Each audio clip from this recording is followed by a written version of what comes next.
సినిమాని అనౌన్స్ చేయటం వేరు, కరెక్ట్ టైంకి రిలీజ్ చేయటం వేరు.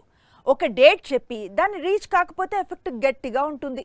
ఇప్పుడు అలాంటి వాటికే సెంటర్ అయింది రాజాసాబ్. ఏప్రిల్లో రిలీజ్ అని ప్రకటించినా ఇప్పటి వరకు ప్రమోషనే స్టార్ట్ చేయలేదు. ఎందుకలా? అసలు రాజాసాబ్ ప్రాబ్లం ఏంటి? ఎందుకు ఈ లేట్? రాజాసాబ్ రిలీజ్ పై రోజుకొక వార్త చక్కర్లు కొడుతోంది. ఏప్రిల్ 10కి రిలీజ్ అని ప్రకటించిన 100 రోజుల షూట్ పెండింగ్ లో ఉంది. దీంతో ఈ సినిమా ఎప్పుడు వస్తుంది అనేది $1 మిలియన్ ప్రశ్నగా మారింది.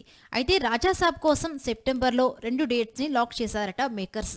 సెప్టెంబర్ మంత్ ని రాజాసాబ్ టార్గెట్ చేస్తే 2 విషయాలను అధిగమించాలి. ఒకటి షూటింగ్ వర్క్, 2 CG వర్క్. 5 నెలల గ్యాప్ ఉంది కనుక నెలకు 10 రోజులు షూట్ చేసినా మొత్తం వర్క్ అయిపోతుంది. CG పనులు పూర్తి కావాలి, అది కూడా ఫుల్ క్వాలిటీతో. అన్ని ఆగస్టు కల్లా పూర్తి చేసేలా టార్గెట్ పెట్టుకున్నాడట మారుతి. రాజాసాబ్ బడ్జెట్ ఇప్పటికే తడిసి మోపెడైంది. ఇంకా ఆలస్యం అయ్యే కొద్దీ పీపుల్స్ మీడియా సంస్థకు వడ్డీల భారం పెరిగిపోతుంది. అందుకే వీలైనంత త్వరగా అన్ని పనులు పూర్తి చేసి సెప్టెంబర్లో విడుదల చేయాలని మేకర్స్ ప్లాన్. ఏప్రిల్లో టీజర్ విడుదల చేసి రిలీజ్ డేట్ పై ఫుల్ క్లారిటీ ఇస్తాడట ప్రభాస్.